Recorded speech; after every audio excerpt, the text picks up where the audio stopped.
بسم الله الرحمن الرحيم. الحمد لله رب العالمين، والصلاة والسلام على سيد الأنبياء والمرسلين وعلى آله وأصحابه وذرياته وأهل بيته أجمعين، أما بعد. أعوذ بالله من الشيطان الرجيم. بسم الله الرحمن الرحيم. كل نفس ذائقة الموت. وقال الله تبارك وتعالى: قل إن الموت الذي تفرون منه فإنه ملاقيكم.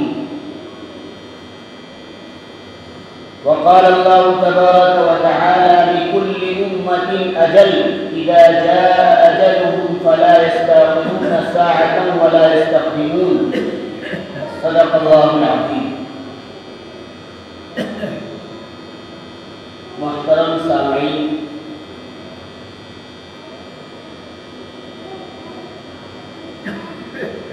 ابھی میں نے آپ حضرات کے سامنے 3 آیتیں تلاوت کی. ان تینوں آیتوں میں اللہ تعالیٰ نے موت کا تذکرہ کیا ہے.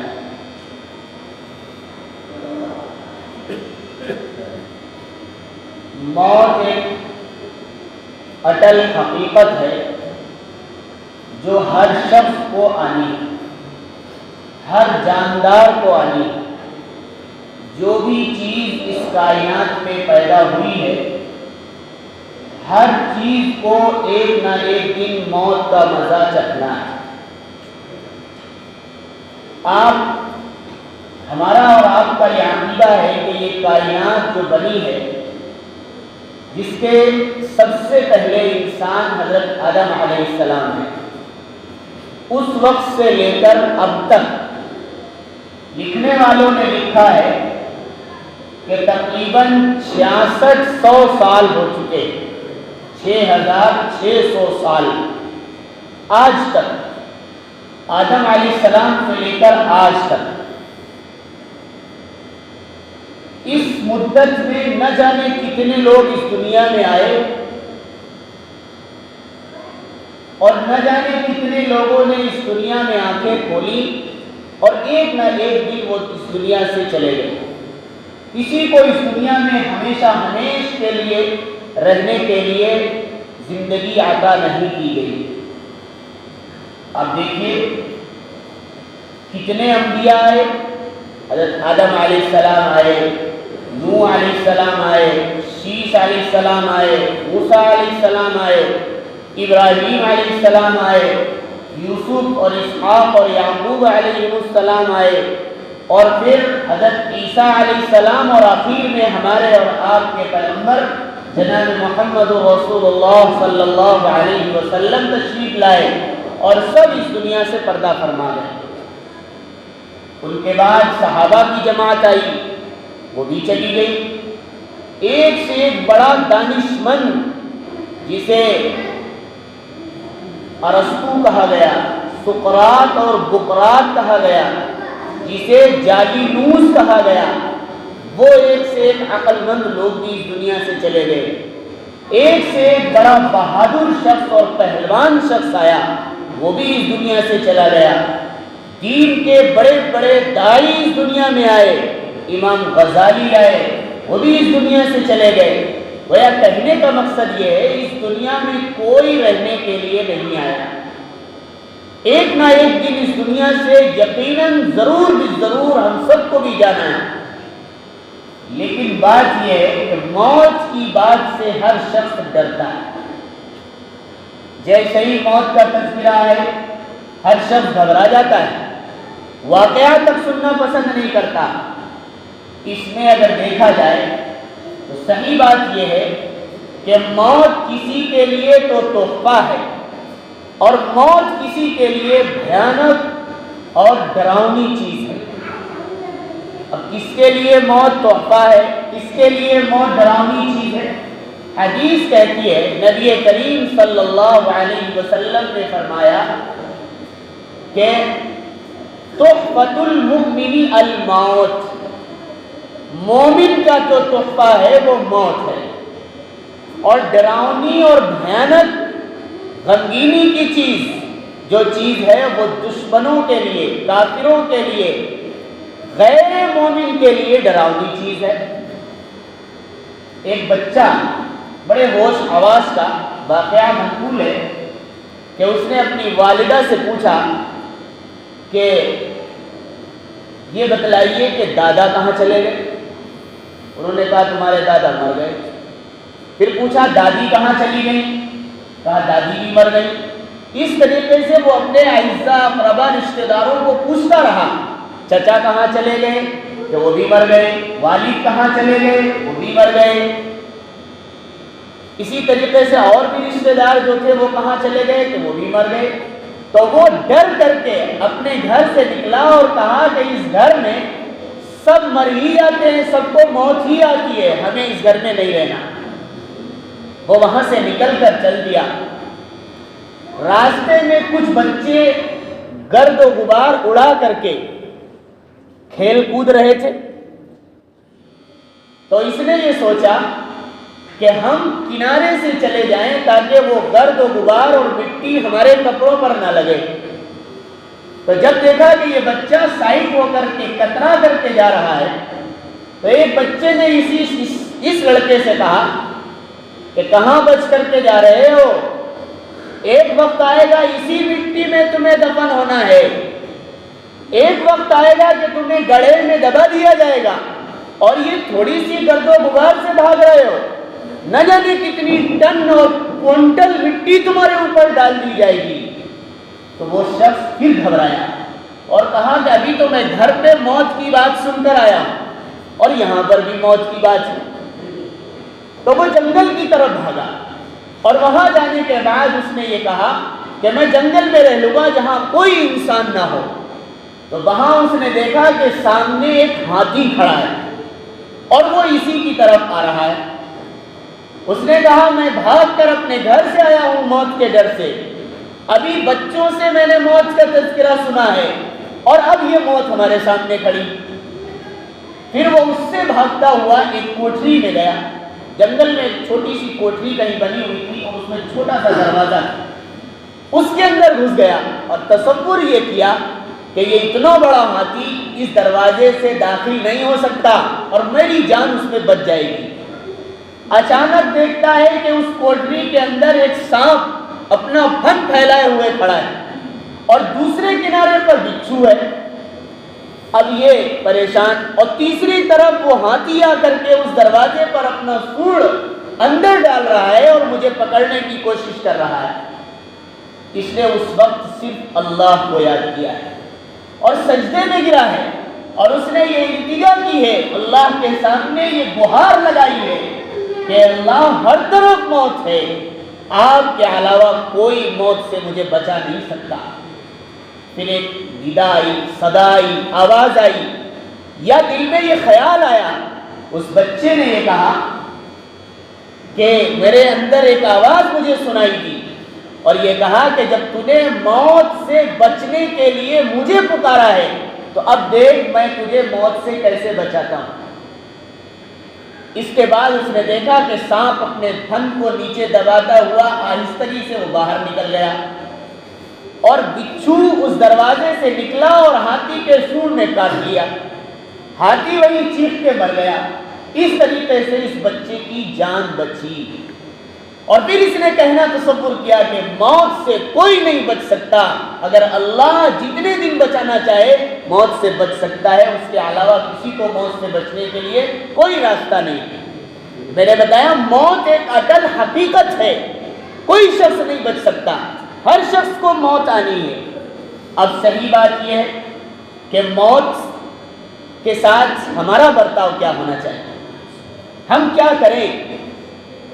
موت کو ہمیں ہر مومن کو اپنے لیے تحفہ گرداننا چاہیے۔ کیوں کہ بتایا گیا الموت جسر یوصل الحبیب الی الحبیب، موت ایک پل ہے، جو پل ایک محبوب کو، محبت کرنے والے کو دوسرے محبوب جس سے محبت کی جاتی ہے اس سے ملا دیتا ہے۔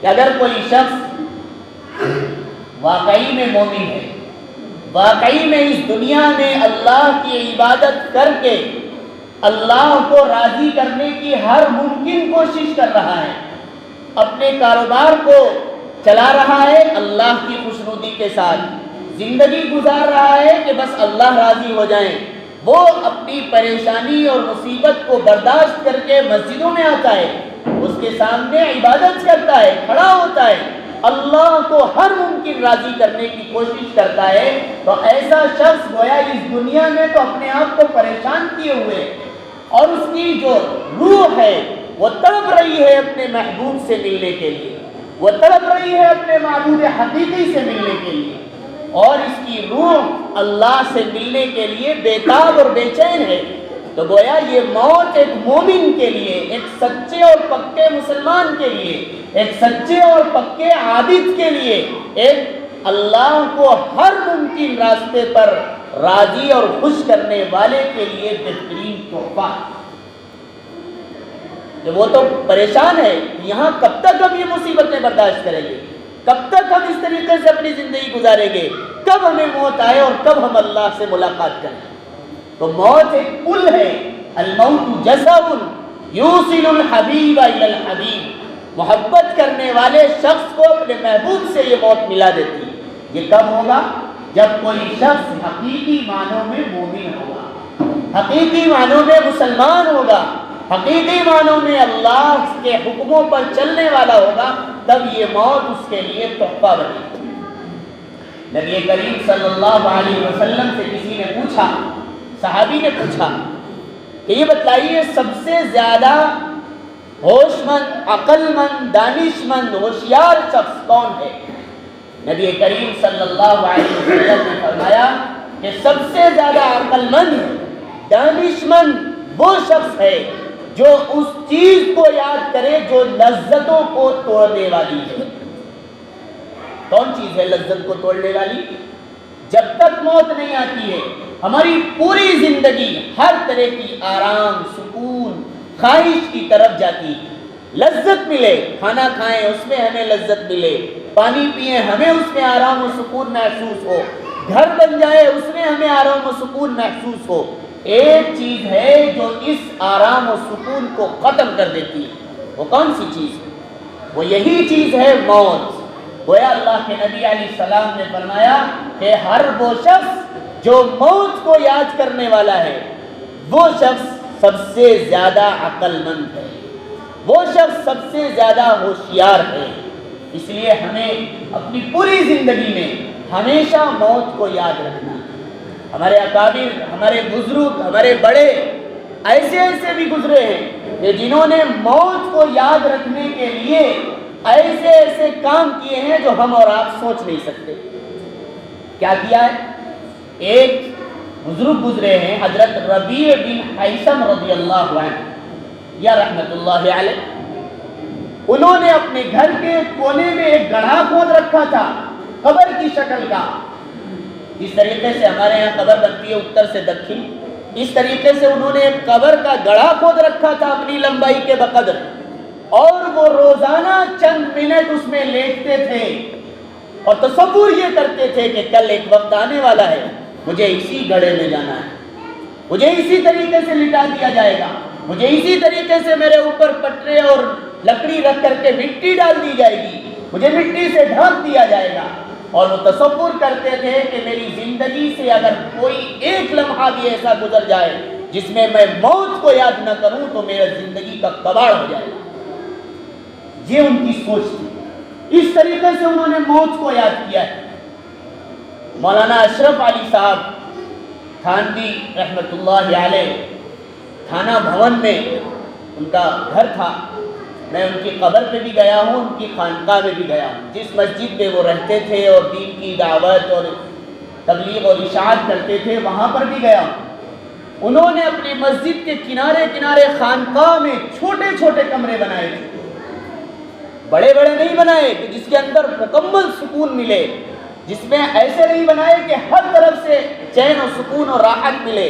انہوں نے چھوٹے چھوٹے کمرے بنائے، ایک کمرے کے اوپر لکھا ہوا تھا حجرہ حاجی امداد اللہ رحمۃ اللہ علیہ، جو ان کے پیر ہیں، ان کے استاد ہیں، ان کا حجرہ بڑا چھوٹا سا، کیونکہ مسجد کا رخ نکالتے ہیں تو تھوڑی سی ہمیں ترچھی جگہ چاہیے ہوتی، اور جو باقی جگہ بچ گئی اسی میں چھوٹے چھوٹے 3 کمرے بنے ہوئے، ایک میں لکھا حاجی امداد اللہ کا نام، ایک میں لکھا حافظ ضامن شہید کا نام، اور ایک میں لکھا ہے کہ مولانا اشرف علی صاحب کا نام۔ میں نے ایک حجرے میں کھڑے ہو کر بزرگوں کی نسبت سے 2 رکعت نماز نفل پڑھی۔ اس کے اندر یہ احساس ہوا کہ اس کمرے کے اندر کوئی شخص اگر پیر پھیلا کر کے سکون کے ساتھ سونا بھی چاہے تو نہیں سو سکتا۔ وہ ایک چھوٹا سا کمرہ آج بھی بنا ہوا ہے اور اس پہ لکھا ہوا ہے کہ یہ فلاں صاحب کا کمرہ ہے۔ اتنا چھوٹا کمرہ ہے صرف موت کو یاد کرنے کے لیے، اس میں صرف 2 ہی کام ہو سکتے ہیں، ایک تو آدمی اگر پٹ لیٹنا چاہے تو لیٹ سکتا ہے، یا اتنی جگہ ہے کہ سکون کے ساتھ کھڑے ہو کر نماز پڑھ سکتا ہے، اس کے علاوہ اس کمرے میں کوئی جگہ نہیں۔ یہ کیوں کہ ہم جب بھی اس کمرے میں رہیں ہمیں موت یاد رہنی چاہیے کہ ایک وقت آنے والا ہے، ہمیں بھی ایک ایسی چھوٹی سی کوٹری اور چھوٹا سا گڑھا ملے گا جس میں ہمیں لٹا دیا جائے گا۔ یہ ہمارے اکابر کا طریقہ ہے موت کو یاد رکھنے کے لیے، اور آج اسی کی طرف ہم اور آپ اپنی زندگی پر نظر ڈالیں۔ ہماری زندگی کام کاج، ذریعہ معاش، کھیتی باڑی، دکان، تجارت سب کچھ چل رہی ہے، اور ہمیں پورے دن میں صبح سے لے کر شام تک موت کا خیال بھی نہیں آتا۔ یہ سب کچھ ہم کر رہے ہیں، یقیناً کرنا چاہیے، لیکن موت کو یاد رکھنا چاہیے کہ صرف کاروبار اصل نہیں، صرف تجارت اصل نہیں، صرف ہمارے اہل و عیال کے ساتھ رہنا بیٹھنا اور کھانا پینا اصل نہیں، بلکہ ایک عارضی زندگی ہے، یہاں سے ہمیں تو چلے جانا ہے، یہاں سے ہم تو کوچ کر کے چلے جائیں گے، یہاں ہم ہمیشہ رہنے کے لیے نہیں آئے۔ یہ ہماری سوچ ہونی چاہیے۔ مولانا جو فضائل اعمال پڑھی جاتی ہے شیخ زکریا رحمۃ اللہ علیہ کی، انہوں نے ایک مالدار کا واقعہ لکھا۔ مالدار کا واقعہ یہ لکھا کہ ایک شخص نے بہت پیسہ تھا اس کے پاس، اس نے بہت بڑا ایک اپنا محل بنوایا، کئی منزلہ محل بنوایا، اور اپنے اس محل کے اندر ہر ضرورت کی چیز اس کے اندر مہیا کی، اور اتنا سامان اکٹھا کیا کہ کئی سالوں تک ختم نہیں ہوگا۔ ہر ضرورت کی چیز اس نے اس کے اندر اکٹھا کروایا، اور اپنے دونوں دروازوں پر 2 نگہبانی کرنے والے، نگرانی کرنے والے دربان بٹھائے۔ اب دیکھا کہ ایک دن ایک فقیر آدمی نہایت ہی بوسیدہ کپڑے پہنے ہوئے، گردن میں جھولا لٹکائے ہوئے، بہت حالت خراب شخص آتا ہے اور دروازہ بڑی زور زور سے پیٹتا ہے۔ جب وہ دربان اس کے پاس آئے، اس نے کہا کہ کیا بات ہے؟ تو اس مانگنے والے شخص نے یہ کہا کہ تمہارے جو سردار ہیں، جو اس گھر کے مالک ہیں، مجھے ان سے ملاقات کرنی ہے۔ اس دربان نے کہا کہ میرے جو سردار اور مالک ہیں تم جیسے آدمی سے ملاقات نہیں کرتے۔ اور پھر اس کے بعد وہ قصہ سنانے اپنے سردار کے پاس گئے، مالک کے پاس گئے۔ مالک نے جب یہ بات سنی تو یہ کہا کہ اس فقیر کو، اس مانگنے والے کو تم نے کوئی سبق نہیں سکھایا؟ کہا میں نے کچھ نہیں سکھایا۔ اتنی دیر میں اس نے اس سے بھی زیادہ دروازہ بجایا، کھٹکھٹایا۔ پھر وہ شخص آئے اور پھر انہوں نے یہی کہا کہ تم جیسے شخص سے میرے مالک ملنے کے لیے تیار نہیں ہے۔ انہوں نے کہا کہ ان سے کہو کہ میں ملک الموت ہوں، میں موت کا فرشتہ ہوں، یہ جا کر کے صرف اتنا بتلا دو۔ جب تک انہوں نے سنا ان کی ہوا خراب ہو گئی، اور جب تک یہ بات ان تک گئی ان کے بھی ہوش اڑ گئے، اور پھر یہ دیکھا کہ پیچھے پیچھے وہ مانگنے کی حالت میں وہ شخص بھی آ رہا ہے جس نے اپنے آپ کو ملک الموت کہا ہے، موت کا فرشتہ کہا ہے۔ وہ شخص وہاں پہنچتا ہے اور جانے کے بعد یہ کہتا ہے کہ میں موت کا فرشتہ ہوں، میں تمہاری ابھی اسی جگہ روح نکالنے آیا ہوں۔ اب اس نے اس مال کی طرف توجہ دے کر کے، رخ موڑ کر کے کچھ چیزیں کہیں۔ اس نے یہ کہا کہ اے مال، تو نے پوری زندگی اپنی لالچ میں، اپنے حرص میں مجھے لگائے رکھا، اور کبھی موت کی تیاری کرنے کی مجھے فرصت نہیں دی، مجھے موقع نہیں دیا۔ لکھا ہے کہ اللہ رب العزت والجلال نے مال کو گویائی دی، گویا مال نے بولا اور یہ کہا کہ تو مجھے برا بھلا کیوں کہہ رہا ہے، تو مجھے کیوں کوس رہا ہے، میں ہی مال تھا جس کی بنیاد پر تیری ملاقات ان بڑے بڑے لوگوں سے ہو جاتی تھی جہاں تک بڑے بڑے اللہ والے بھی آسانی سے نہیں پہنچ سکتے تھے، وہاں تک تیری رسائی صرف میری وجہ سے ہوتی تھی، مجھ مال کی وجہ سے ہوتی تھی۔ اور پھر یہ کہا کہ میں مال ہوں، میری وجہ سے حسین و جمیل عورتوں کے پاس تو پہنچ جایا کرتا تھا، صرف میرے مال کی وجہ سے، تو مجھے کیوں کوس رہا ہے؟ اور پھر بتایا کہ ایک جھٹکے میں اس ملک الموت نے وہیں پر ان کی روح قبض کر لی۔ تو ہمیں اور آپ کو یہ سوچنا ہے کہ پوری زندگی کی کمائی دھری کی دھری رہ جائے گی، کوئی کچھ نہیں کر پائے گا۔ موت ایک ایسی چیز ہے کہ اللہ رب العزت والجلال نے ہر چیز ہمارے اختیار میں دے رکھی ہے، مکان بنانا، کھانا پینا، سونا جاگنا، شادی بیاہ، زندگی کی جتنی الجھنیں ہیں سب اللہ نے ہمارے اختیار میں دے رکھی، تم جیسا چاہو ویسا کر لو۔ لیکن ایک موت ایسی چیز ہے جس کو اللہ نے اپنے اختیار میں دے رکھا ہے۔ کوئی بھی وقت زمانہ آئے، کوئی بھی وقت آئے، ہر جگہ پر ایک شخص آتا ہے اور آنے کے بعد اپنے بچوں سے بات کرتا ہے، وہی موت آ جاتی ہے۔ نماز پڑھنے کے لیے آیا، اللہ کو یاد کرنے کے لیے آیا، سجدے کی حالت میں موت آ جاتی ہے۔ ایک شخص آتا ہے، کاروبار کر رہا ہے، حلال روزی کما رہا ہے، اسی حالت میں موت آ جاتی ہے۔ ایک شخص نہ جانے کتنی سخت ضرورت پیش آنے پر روڈ کے کنارے چل رہا ہوتا ہے، موت وہاں بھی آ جاتی ہے۔ اس طریقے سے موت کا اختیار اللہ نے اپنے ہاتھ میں لے رکھا ہے۔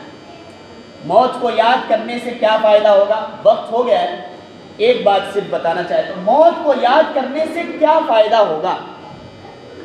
موت کو یاد کرنے سے یہ فائدہ ہوگا کہ اللہ سے محبت بڑھے گی، اللہ کی طرف عبادت اور اس کو راضی کرنے کی ہر ممکن انسان کوشش کرے گا، جہاں تک ہو سکے گا موت یاد رہے گی تو پھر وہ اسے یاد رہے گا کہ کم سے کم ہم مرنے کی تیاری تو کر لیں، اللہ کو راضی رکھنے کے کچھ اعمال تو کر لیں جس سے آخرت ہماری سنور جائے۔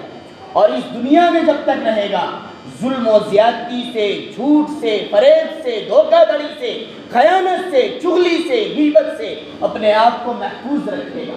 یہ تمام فوائد ہیں۔ گویا جتنا انسان موت کو یاد رکھے گا اتنا ہی اپنے آپ پہ، اپنے دل کے اندر اچھے اعمال کرنے کی کوشش کرے۔ اگر یہ تمام چیزیں ہمارے اندر آ جائیں گی تو ہم واقعی سچے پکے مسلمان اور مومن بن جائیں گے۔